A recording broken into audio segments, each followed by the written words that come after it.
Quero te convidar para abrir a sua Bíblia no Salmo de número 123. Salmo de número 123.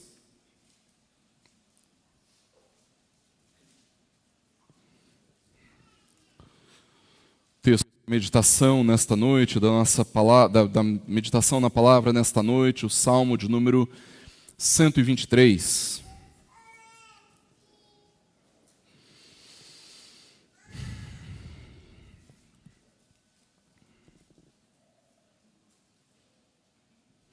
A palavra do Senhor no Salmo 123 nos diz assim: A ti que habitas nos céus, eleva os olhos.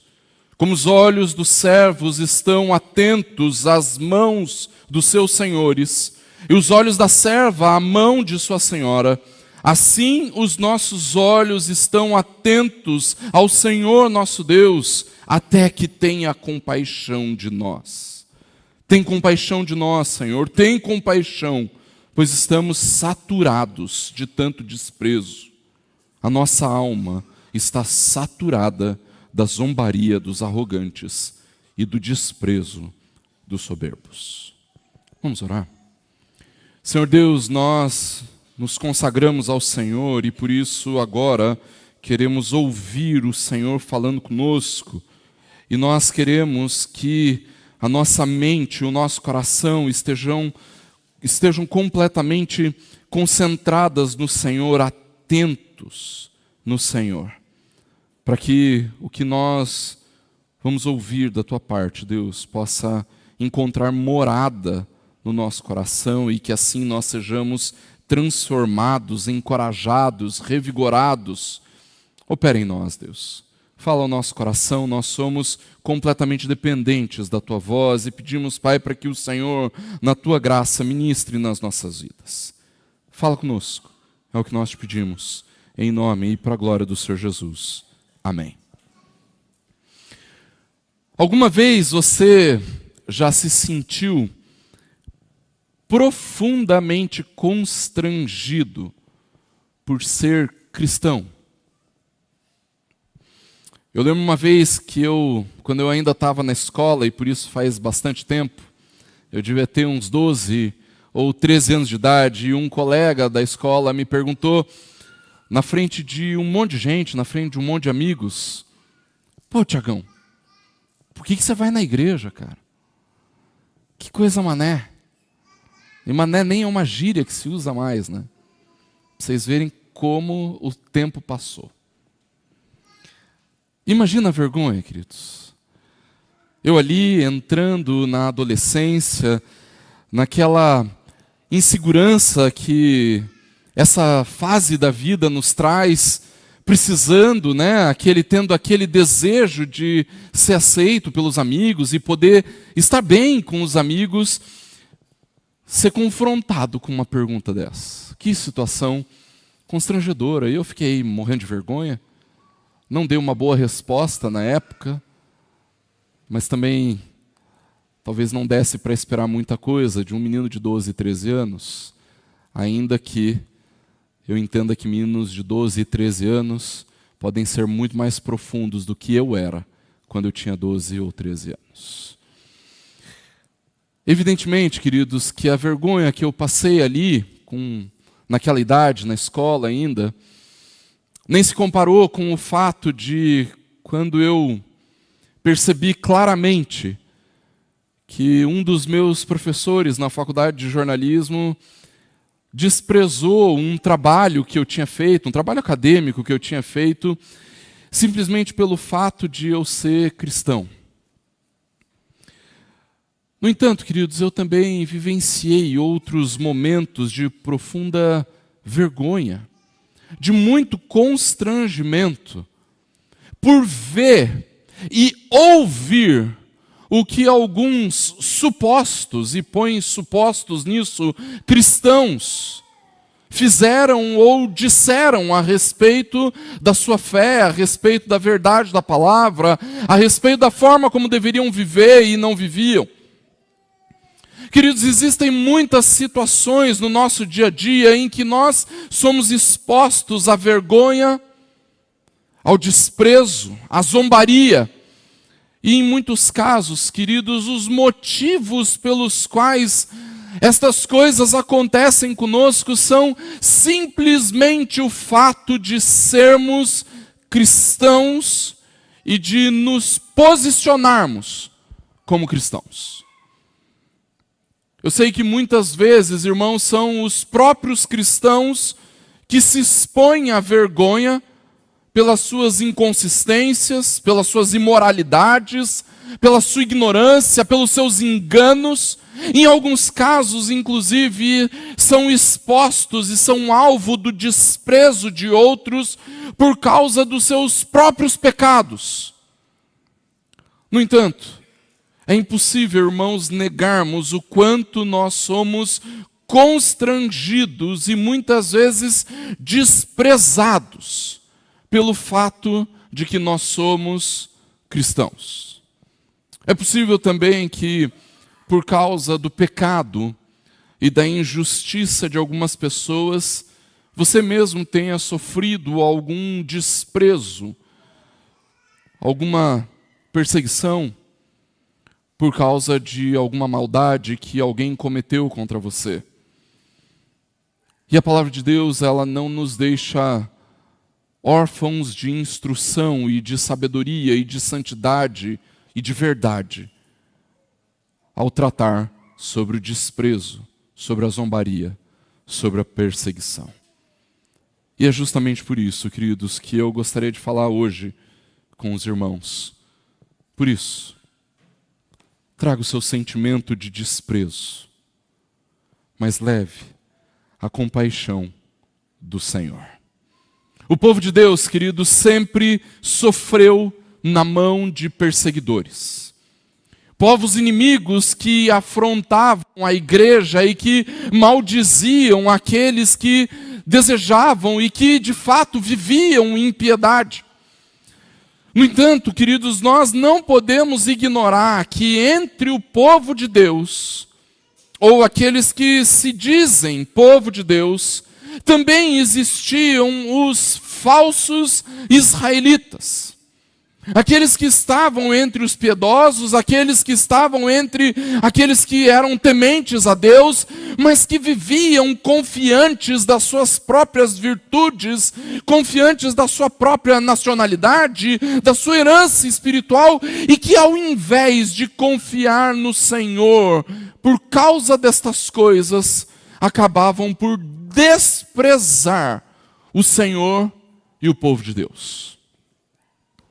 Se você alguma vez investiu o seu tempo de maneira preciosa, lendo a Bíblia com dedicação, com zelo, você vai perceber que volta e meia o povo do Senhor estava envolvido em alguma guerra, em algum conflito contra algum inimigo, ou então sofrendo algum tipo de perseguição.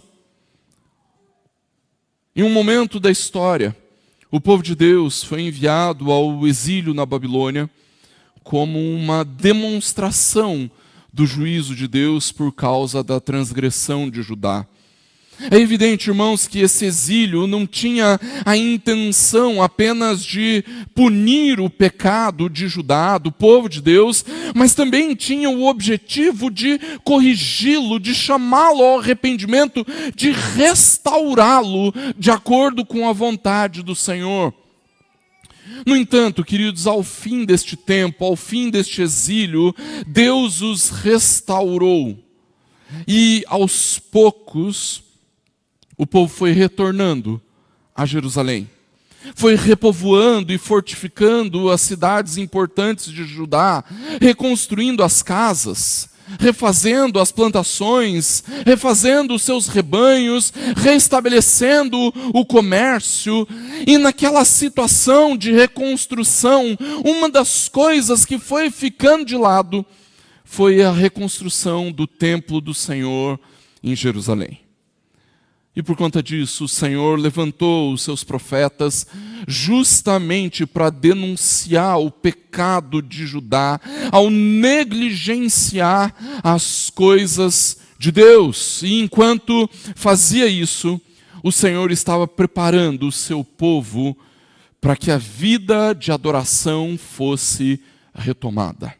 Independente da vergonha, independente do desprezo que haviam sofrido, eles precisavam retomar a vida de adoração, eles precisavam retomar o culto a Deus. E foi nesse contexto, irmãos, que os salmos de peregrinação, os cânticos de romagem, passaram a ter uma importância muito grande na vida do povo de Deus. Afinal, no passado, eles eram entoados justamente quando o povo de Deus, vindo dos lugares mais distantes do reino, caminhava em direção ao templo de Jerusalém para adorar e para celebrar o Senhor. Mas se você lembrar da história de Neemias, você vai lembrar também da maldade dos opositores, Sambalate, Tobias e Gesem. Recentemente, na nossa escola bíblica de férias, queridos, as nossas crianças aprenderam um pouquinho mais sobre a história de Neemias e daqueles que se opunham à reconstrução dos muros e da cidade de Jerusalém. Se você não lembra dessa história, você tem uma tarefinha para a semana, que é ler aí os 13 capítulos do livro de Neemias, né? E pode ter certeza que você lê rapidinho, porque é uma história gostosa, é uma história boa de ver a intervenção e o cuidado de Deus. São 13 capítulos e um pouquinho da história ali dos judeus retomando e reconstruindo a cidade de Jerusalém, os muros da cidade, e vendo como o Senhor, na sua graça, sustenta o seu povo. Mas a verdade, queridos, é que o pano de fundo da história do povo de Deus sempre foi um contexto de perseguição. O contexto do sofrimento com o desprezo sempre foi, irmãos, algo comum na vida daqueles que temem a Deus. E não é porque nós vivemos em uma realidade supostamente mais aberta, mais tolerante, mais inclusiva, que nós estamos isentos dessa perseguição. Pelo contrário, irmãos, ela continua se manifestando. E se por causa dela você se sente desprezado, humilhado, envergonhado, e sofre com o escárnio, com a zombaria, então o meu e o seu consolo precisa estar em saber que no Senhor existe compaixão. E o salmista, ele descreve para nós, queridos, qual é essa sensação que a perseguição, que o escárnio, que o desprezo causa em nós. Se você olhar comigo o texto da palavra do Senhor, a partir da segunda parte do versículo 3 e o versículo 4, você vai ver o sentimento horroroso que percorre o coração e a mente do salmista, quando ele diz: Deus, nós estamos saturados de tanto desprezo. A nossa alma está saturada da zombaria dos arrogantes e do desprezo dos soberbos. Queridos, uma das piores sensações que vem com a perseguição é porque ela sempre parece que não vai ter fim. Ela é sem solução, sempre parece que nunca vai acabar. E a sensação de se sentir desprezado leva os nossos pensamentos e o nosso coração, ou como diz o salmista, a nossa alma ao limite. Se você já enfrentou algum tipo de perseguição pessoal, você vai lembrar dessa sensação que o salmista nos descreve e do que eu estou falando aqui. É bastante possível que você se lembre de algum contexto na sua infância ou na sua adolescência em que os seus colegas, os seus amigos tiravam sarro de você por algo que você fez, ou então por causa do seu cabelo, ou pelo jeito como você falava. Eu lembro até hoje, queridos, que eu era chamado de macarrão, porque o meu cabelo era meio enroladinho, e até aí tudo bem, né? O problema é que vinham outros apelidos junto com o macarrão. Acontece, queridos, que porque nós crescemos em outras circunstâncias sociais, irmãos, nós acabamos tendo a tendência de romantizar o bullying. Nós dizemos que nós somos raiz, não é verdade? E que as crianças de hoje em dia são tudo Nutella. E ainda que a atual geração seja assim, sensível demais, nós nunca deveríamos diminuir a dor e os traumas que foram causados pelas nossas brincadeirinhas de infância e adolescência. Alguns adultos cresceram extremamente traumatizados e machucados por causa das brincadeiras que nós fizemos. Mas mesmo que você nunca tenha passado por isso, ou mesmo que você estivesse do outro lado do bullying, mesmo que você tenha sido aquele que no passado provocou o desprezo, você sabe que esse sentimento é real, não é verdade? O sentimento de você não querer participar de algo, o sentimento de você não querer ir em algum lugar, o sentimento de você não querer fazer parte de algo porque se sente desprezado, escanteado, perseguido, humilhado, alvo de zombaria, de escárnio. Você sabe que o sentimento é real, não é mesmo?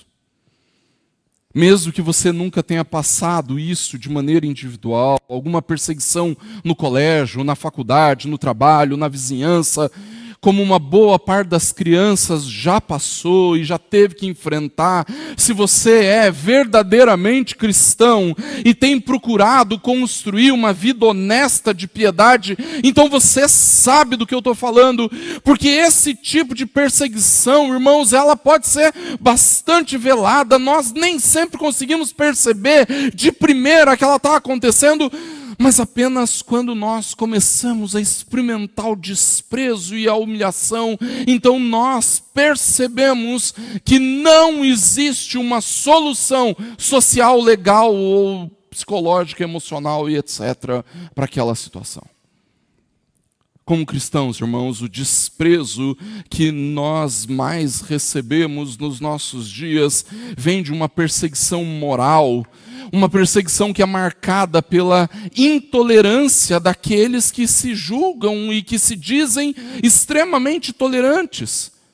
Esse tipo de perseguição, queridos, nos leva ao constrangimento, porque nós queremos viver de acordo com aquilo que a Bíblia fala, de acordo com a verdade, de acordo com aquilo que Deus fala conosco na sua palavra, aquilo que Ele estabelece para nós como modelo da vida pactual, da vida da aliança.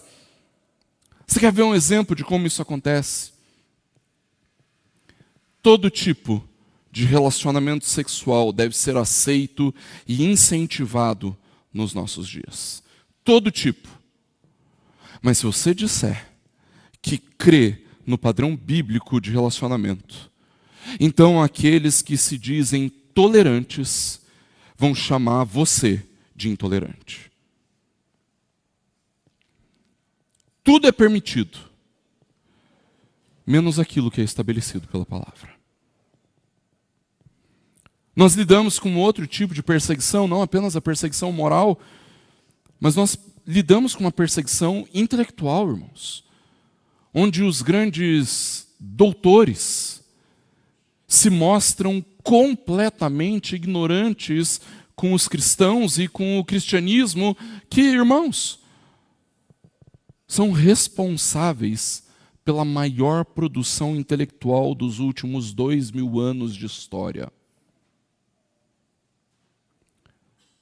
É por causa dos cristãos que a universidade existe, que a pesquisa existe, que a intelectualidade existe.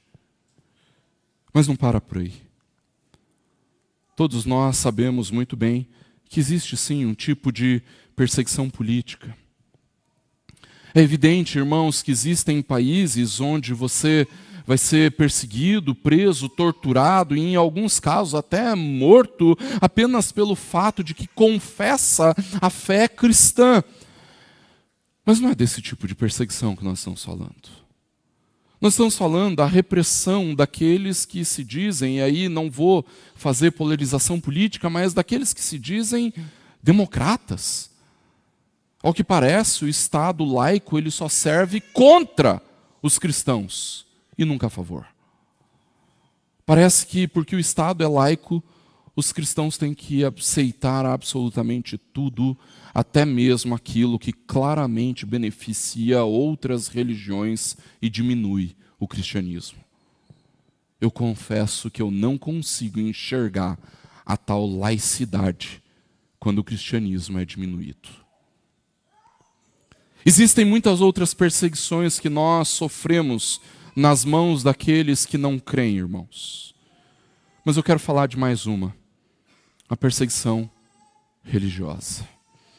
Na sociedade pós-moderna, todas as religiões são bem-vindas, mesmo menos aqueles que são convictos demais. Estes são fanáticos, malucos, ignorantes, intolerantes. É a demonstração de que existe exclusão até entre aqueles que se dizem ecumênicos. No entanto, perceba, irmãos, que o salmista fala destes perseguidores como aqueles que são soberbos. A Bíblia demonstra, irmãos, claramente que a soberba é a grande demonstração daqueles que desprezam a Deus. Eles confiam tanto em si mesmos que eles acham que não precisam do Senhor. No caso em questão, o salmista fala que eles são arrogantes, ou como diz na versão revista e atualizada, que nós estamos tão acostumados, aqueles que estão à sua própria vontade. Ou seja, eles fazem o que dá na telha. Estão contentes e satisfeitos em si mesmos. Veja, irmãos, que em nenhum momento o salmista se refere a estes perseguidores, a estes zombadores como pagãos ou ímpios. O que quer dizer, irmãos?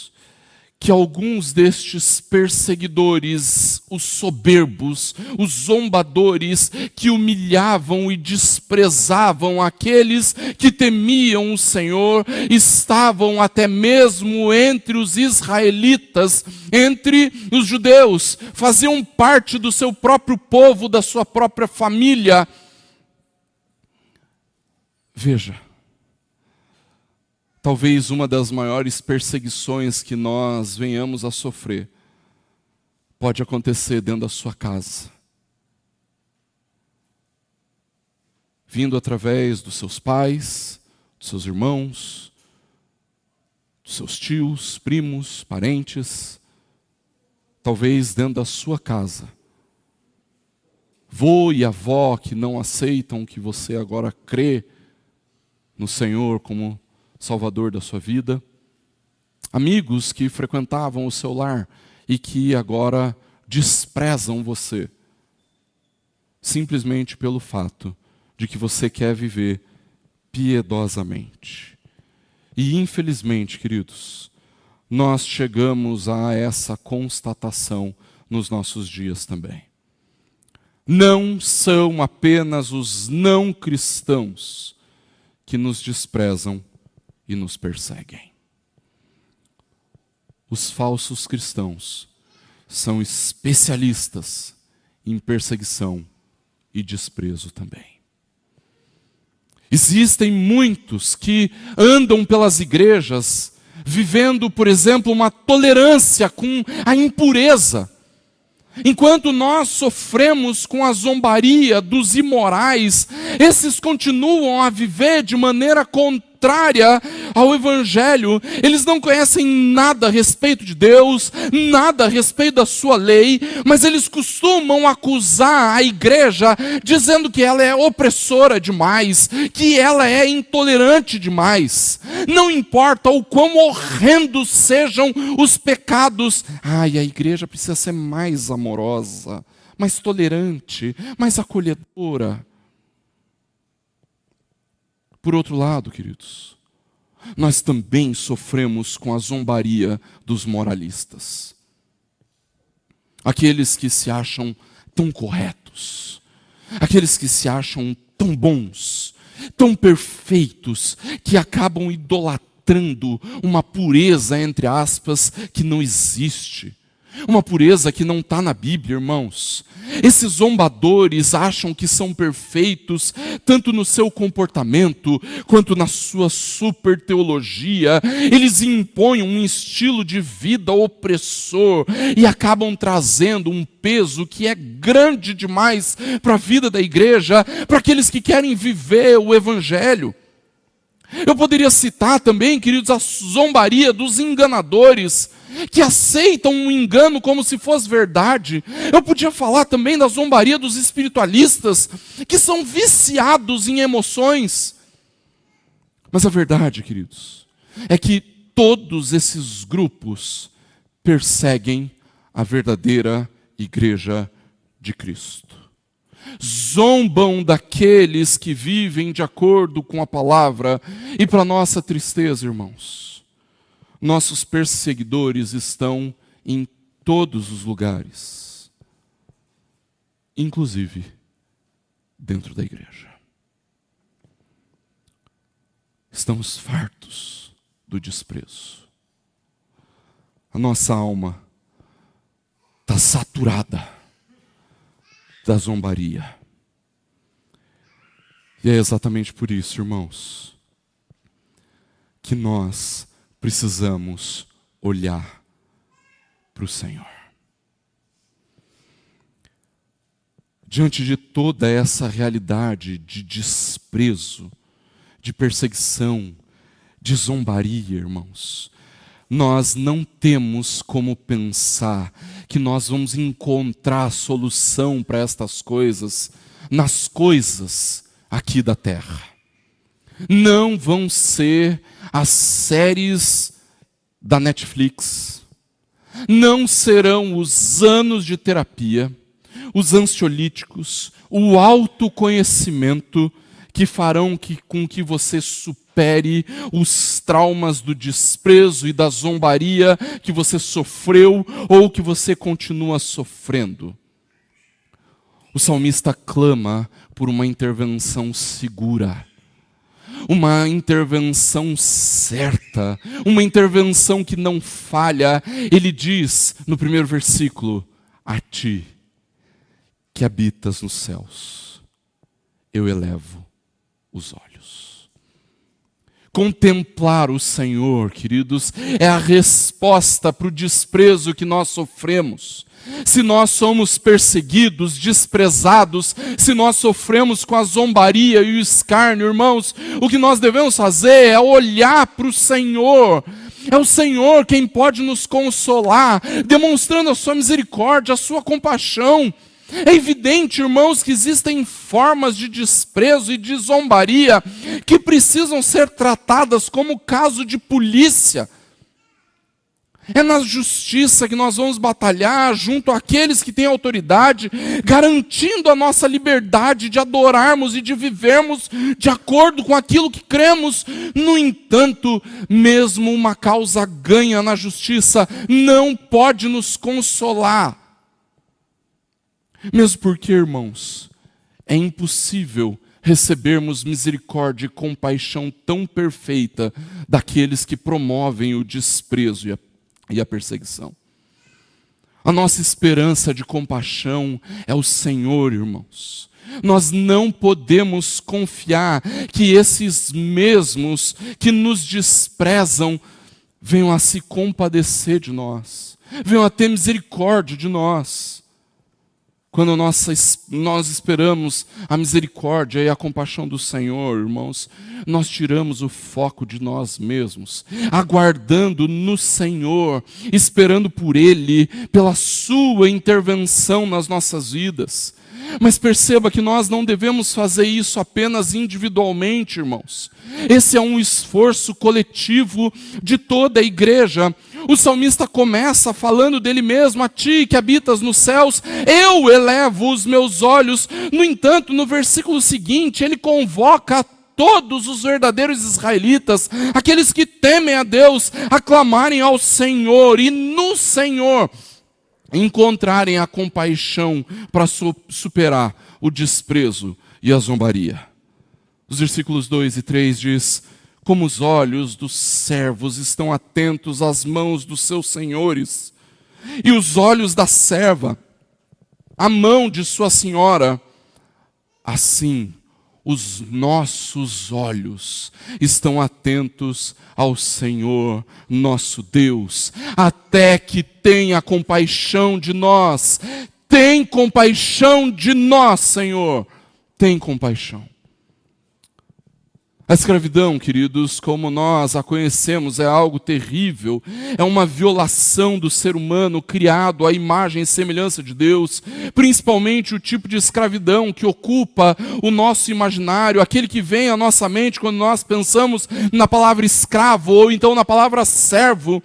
E ainda que a história demonstre que nós cristãos, principalmente nós protestantes, tenhamos nos tornado defensores das causas abolicionistas, irmãos, nós precisamos perceber que a Bíblia foi escrita num contexto em que a relação de trabalho e de subsistência servil era aceita.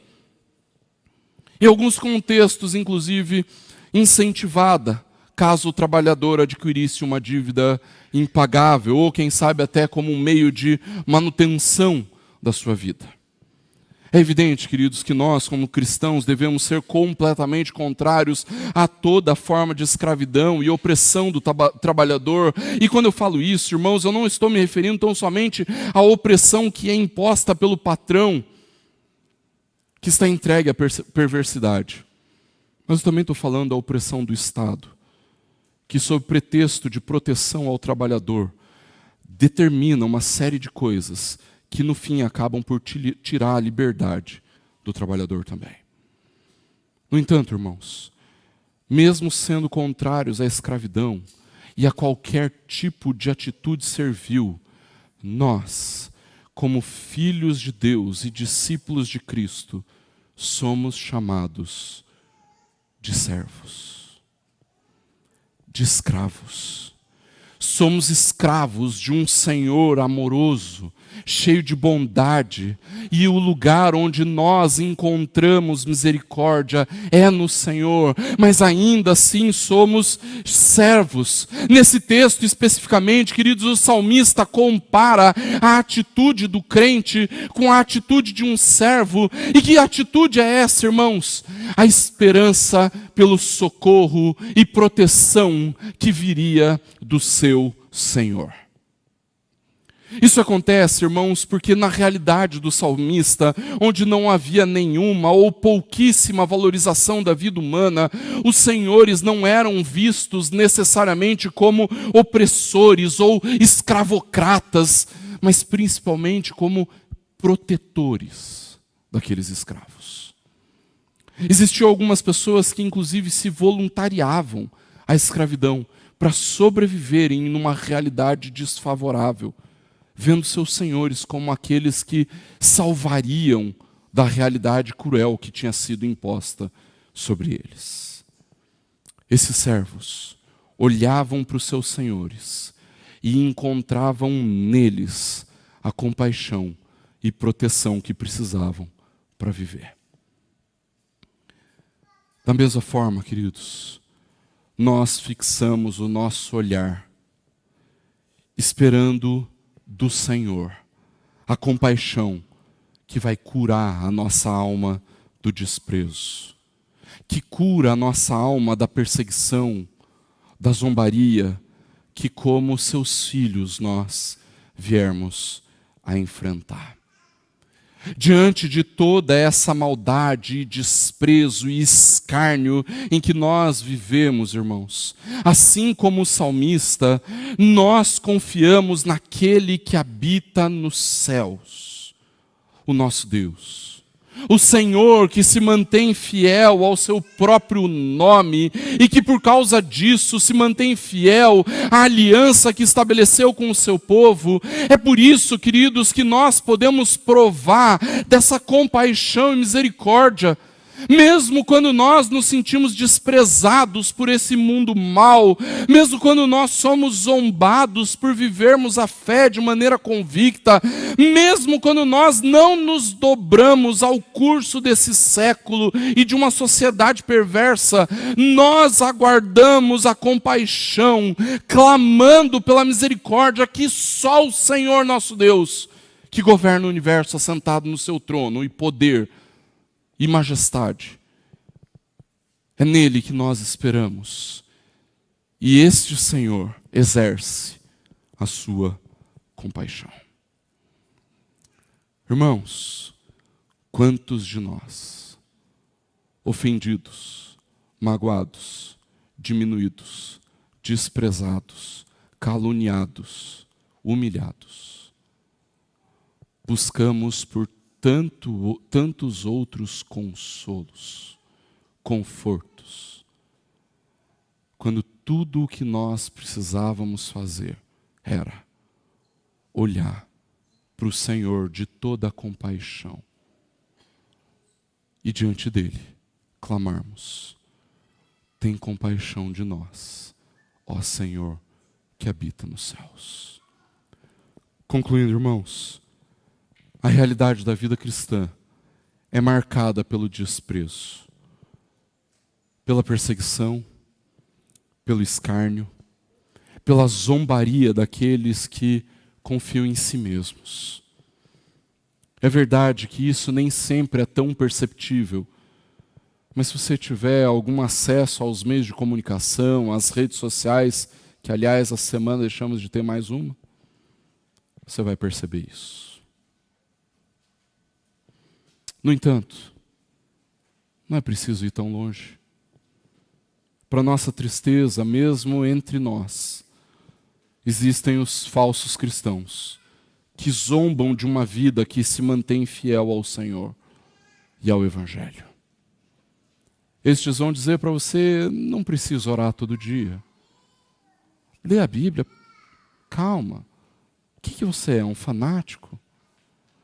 É verdade que você vai na igreja todo domingo? Quem o seu pastor pensa que é para dizer isso para você? Existem os falsos cristãos que zombam de uma vida que se mantém fiel ao Senhor e ao Evangelho. E quando nós percebemos isso, queridos, é inevitável que eu fale sobre isso. Porque é inevitável que você olhe para si mesmo e perceba: será que você mesmo não é um destes que confiam em si mesmos? Será que você não é destes soberbos que se acham senhores da razão, mais espertos ou talvez mais descolados que os outros crentes, mas que na verdade vive em zombaria contra a verdadeira igreja de Cristo? Se você se percebe assim, então é tempo para o arrependimento. Chegou o momento de se entregar nas mãos daquele que julga retamente e que em Cristo tem compaixão e misericórdia de nós, mesmo daqueles que sem perceber se tornaram perseguidores da igreja. No entanto, eu quero crer que a maior parte de nós não somos destes soberbos e zombadores e escarnecedores que vivem em zombaria contra a igreja de Deus. Eu quero crer que nós somos estes servos que mantêm os olhos fixos no Senhor, clamando pela sua misericórdia, aguardando a sua compaixão. E mesmo que nós Sempre esperemos por uma solução para o aqui e agora, irmãos. Não há esperança para nos sentirmos aliviados. Pelo menos não durante a nossa peregrinação nesse mundo. A verdadeira igreja de Cristo, os verdadeiros discípulos de Jesus, sempre enfrentarão o escárnio, o desprezo e a perseguição. Seja da parte dos não cristãos, seja vindo dos falsos cristãos. O apóstolo Paulo diz ao jovem pastor Timóteo que todos que querem viver piedosamente em Cristo Jesus serão perseguidos. É verdade, queridos, que o Senhor muitas vezes promove alívio dessa perseguição. No entanto, queridos, nós não podemos nos esquecer que a nossa esperança definitiva está na eternidade com o Pai, irmãos. E o motivo pelo qual nós aguardamos pacientemente por esse momento é porque todos nós, verdadeiros cristãos, já experimentamos de grande compaixão em Cristo. É porque nós recebemos misericórdia em Jesus, irmãos, então nós confiamos em Deus, que certamente nos trará alívio do desprezo que nós sofremos, exercendo compaixão e misericórdia, quando nós mesmos formos recolhidos à habitação celestial do nosso Deus. É exatamente por isso que quando nós nos sentimos desprezados, humilhados, perseguidos, nós somos chamados a elevarmos os nossos olhos ao Senhor, aquele que habita nos céus, o lugar da nossa habitação, a nossa pátria. Por isso, traga o seu sentimento de desprezo, mas leve a compaixão do Senhor, e que assim o Senhor nosso Deus nos abençoe. Nós vamos nos preparar agora, irmãos, para o tempo da ceia do Senhor. E assim como nós aguardamos esta realidade gloriosa, maravilhosa dos céus, a ceia do Senhor nos aponta para esse momento. Momento em que nós desfrutaremos desta glória de podermos compartilhar o vinho e o pão com o nosso Senhor. Na presença dEle, na presença dos anjos, na presença da realidade dos céus, nós impactados e tomados pela verdade, pela glória de Deus, participaremos do banquete celestial com Cristo. Hoje, nós somos chamados à mesa do Senhor para celebrarmos a convicção que temos de que um dia, todos nós, na presença de Deus, nos encontraremos plenamente consolados e aliviados de todo desprezo e do escárnio que sofremos. A palavra nos diz, eles venceram por causa do sangue do Cordeiro, por causa da palavra do testemunho que deram, e mesmo em face da morte, não amaram a própria vida. Porque nós não amamos a própria vida.